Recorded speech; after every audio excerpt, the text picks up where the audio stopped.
Welcome back, everybody. I'm Brad. I'm Steve. So this is another beer in our small batch series. This is a SMaSH beer, but it's an extract beer. Now, this one is a Amarillo SMaSH extract. So if you haven't, we've already done the first video for the all grain raw 2-row Amarillo. Now, the interesting thing about this, which I don't know, so if you guys know, or if you know, you'll have to tell me below. When I did this, I was trying to get the ABVs the same. So, Beersmith wanted this to be a 6.2%, just like our all grain batches. So, I'm using 2 pounds, 3.2 ounces. Okay. Pilsner light DME. Okay. Now, I did use that, and I'll put a picture up. I think I did the brew day. I think we did the brew day. Okay. So this ended up being 9.28%. Holy shit. And it was supposed to be 6.2. Yeah. So I don't know. Oh, is Beersmith wrong for the Pilsner? Usually math is not wrong. Usually it's error of some sort. Maybe now I have not you tried boil off this. like everything. No, So- I got 4 bottles. Wow. Okay. Just like normal. Look how much clearer that is already. I know. And I'm not knocking. Like, if you want to start brewing, do some extracts. Like, I can't knock it. Yeah, it's going to be a little bit more expensive and up front because the extract, I think we talked about this in the brew day. I think it was 11 something for 3 pounds, where raw or 2-row you can get 10 pounds for $10 or 10 pounds of Marisada for 15. Now, the only thing I don't know with extract is it better to go DME, which is the dry version, or is it the liquid? And it used to be the argument was, well, you have to go liquid because it has multiple different flavors, like an amber and this and this and this. But I think the DME has kind of come along as well, maybe not to the extent that the liquid has as far as offering different types, but I've never... Yeah. I can't tell a difference. We would have to test it to see. But on this one, so so the pre-boil gravity was supposed to be 1042. I hit 1045. It's right there. It's now, not that bad. Post-boil, it was 1061 is what Beersmith. I hit 1088. Oh my god.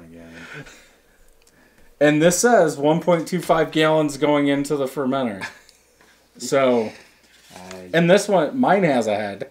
Yeah, mine did. It kind of faded quickly. So, yeah. All right. Big beer. Yeah.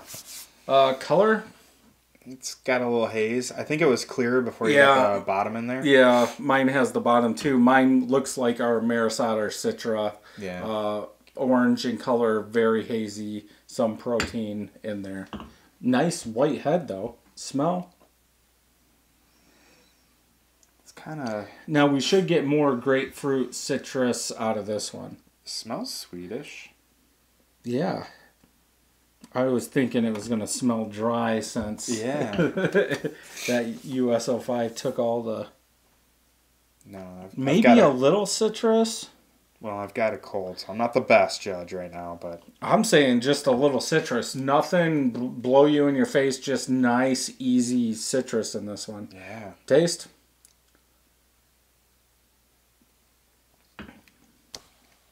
Alcohol. That's 9-something%. But the hop profile is pretty. It's up there as well.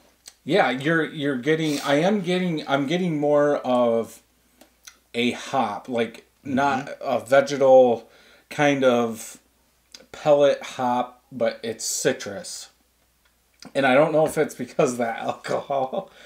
Like it's almost like a sweet alcohol, which is weird because that means there was residual sugar in there. Which means you could have got it. Yeah, could have had a hop slam. Well, who knows how much extra alcohol you added with the 2 drops. But, you know, it's interesting because you can tell it's a big beer. Yeah. And, you know, a lot of people knock DME and liquid malts or the extract because you can't get big beers. I would beg to differ. I think you can still get some of the same flavor profiles, maybe just not as unique. Right. I would say. Yeah, I think if you're looking at the realm of smash beers, you could probably hit some head on. Mm-hmm. Or maybe if you really wanted to, if you brewed with DME, then at the end added a little bit more flame out so that malty flavor was there, almost like that grainy. I think you can do it. But this one is alcohol. It's not balanced. Like, it's alcohol and those hops. But again, I don't know. I went back and checked everything. And this even says use 0.19 gallons to boil. You've got to be just boiling off so much water. Like, how do you get so high on your... I got 4 of these, just like in every other batch.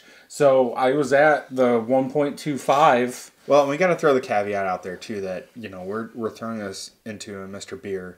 It doesn't have, you know, line marks. It has some, but it's not by gallon. Correct. But what I did was I used a wooden spoon in my first batch, and what I did was I put that wooden spoon in there and I marked it. And then I set that one aside, and I made a mark so I could see it. Okay. Don't tell Jessica I used her spoons. So happy. But then after I was done boiling, I took another one, or I took that same one, and I put it in there and I marked it. Then what I did is I went back with a tape measure and measured, then filled it up to the level and weighed it and kind of did it that way. So on my first batch, I pretty much know in the Mr. Beer where 1.25 is. Okay. That was smart. Around there. And so what I usually do now is take a picture, even though it's hard to see through. Mm-hmm.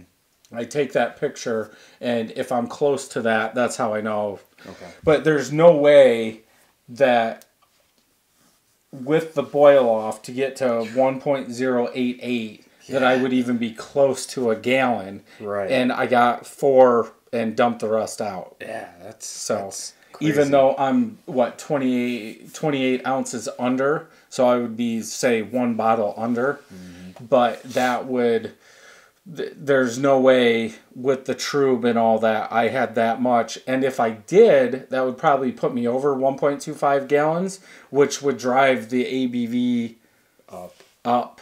Yeah. More. No, down. Sorry, yeah. So I would have had, it would have drove it down, but this is up, so I would have had to have less. So I don't know. I don't know if that DME has the right calculations for the sugar content. Well, I mean, it should. It just depends on where you're getting it, but that's only a little over 2 pounds, and it got me to a 9% beer. Yeah. God. Yes. Yes, it did. It'd be crazy to see what happens if you try to ratchet that up a little bit with a bigger batch. So, but yeah, let us know if you've made any small batches with a DME and seen numbers like this. This is the first time I have, even with the Craft to Brew kits that I'm doing, I've never been this far over, and that's the only thing in this beer. Yeah. I mean, I could probably finish this, but I don't I don't know if I want to drink more. No. You wouldn't be driving, that's for sure. This is it's very strong. It's like you said, it's kind of unbalanced because of that. Right. Where you maybe could have had a very good SMaSH beer, and nothing wrong with this beer. It's just you weren't expecting a big beer with a SMaSH. Yeah, because again, my pre-boil gravity is pretty much on. So when I put that, or when I checked that post boil, I actually checked it a little bit hot, and it came into, it was 10.83. So it was hot. I let it cool. God, it still went up. And it went up. Were you freaking out? Yeah. Were you like, oh my God, what's wrong with this thing? I was like, well, because most of the time you hear, if you're making a 5-gallon batch, if you're going over like a 1060, they say use 2 packets of yeast.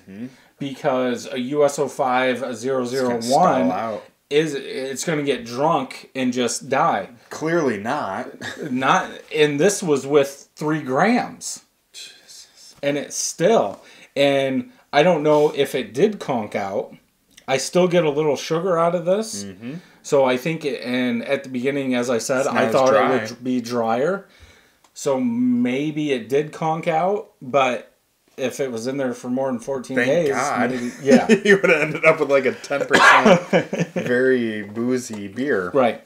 But that's the good thing about homebrewing. Just because somebody says, hey, if you go over 1060, you better use 2 packets. And if you're with that, this might be a good way to try. And also, I want to do this again to see if I hit the same numbers. Yeah. Because again, 2 pounds, 3.2 ounces of DME gave us a 9.28% beer. Yeah, that's crazy.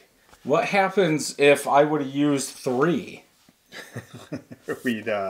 We wouldn't be here doing this video. It'd be like because I could have just, instead of wasting those extra ounces, since it was a 3-pound bag, I could have just done 3 pounds. Well, here's what you could have done. You could have done that, right? And you could have brewed it and get up to wherever, maybe even higher than 9, and then oaked it, right? Because I think this on oak, it's got enough booze in it that you probably would have been like, wow, this is actually like a really complex beer versus, no, not really. I just used DME, couple hops. And yeah, that's one to try. I think, though, I think it would work well, because then what I would do from the Mr. Beer is go into a 1-gallon glass carboy, and you could put those spirals in there. Spiral or something. The only problem is, hopefully those spirals or whatever didn't swell up big enough that you couldn't get them out of the top. That top's pretty big. I think you'd be all right. Those spirals, I've used them before. They're like that big. Yeah, but the glass 1 gallon fermenter. Oh, I thought you were talking Mr. Beer. Oh, no, because then I would probably have to let it sit there for 2 months. Yeah, months. I wouldn't put the swirls in a glass carboy. Yeah. They wouldn't. Yeah. It'd be hard to get them out. So, yeah, we'll see. We're going to do a lot of experiments with small batches just to see what we get. And if you guys have any suggestions, let us know. I have a Viking malt with Jasper hops, which somebody, I'm sorry, I forgot their name, said they wanted us to do. So Viking malt is more of a nutty malt. Huh. A nutty 2-row malt. Where'd you get that? More beer. Okay. And when boiling, it smells nutty. Really? I was like, holy crap. The level bond is a 1.7 to 2.2. Oh, I can't wait for this Yeah. one. Then Jester hops, like fruity tropical fruit. Never used that one either. Yeah, I got a pound of them, so you're gonna. Well, yeah. Maris Otter, I was gonna say they're gonna go well with Maris Otter. This one, I would say, I probably wouldn't even finish the other 3. I'd probably just dump them. I'd oak it and see what happens. Yeah, but how do I oak it after it's already been bottled? You can't. But I'm just saying, in general, if you brew this, oak it. And we will, if you guys want to see it, let us know below. We'll come back, and, I mean, obviously, we've got the stuff. We can make it again and see what we can do with almost a 10% beer. Yeah. Oak it, then put raspberries in it. And vanilla beans. I mean, you can do a lot with this. It's an oak-aged blonde Pilsen Light DME Amarillo IPA. Yeah. And I mean, the fact that you made a DME, like, if you were to stick people down and be like, hey, here, drink this, no way they could do it. No way. So, I mean, anyone that's hesitant, and it's got like a medium body, like it does. Almost a syrupy, like there's residual sugars in there that yeast didn't get, and it's still that high. Yeah, that's crazy. Cool. I think that's enough rambling on this. Yeah, right? So if you like this video, thumbs up. If you don't, thumbs down. Make sure you hit that subscribe button and ring that bell so you know when new videos are coming out. And until next time, I'm Brad. I'm Steve. Happy brewing. See you next time.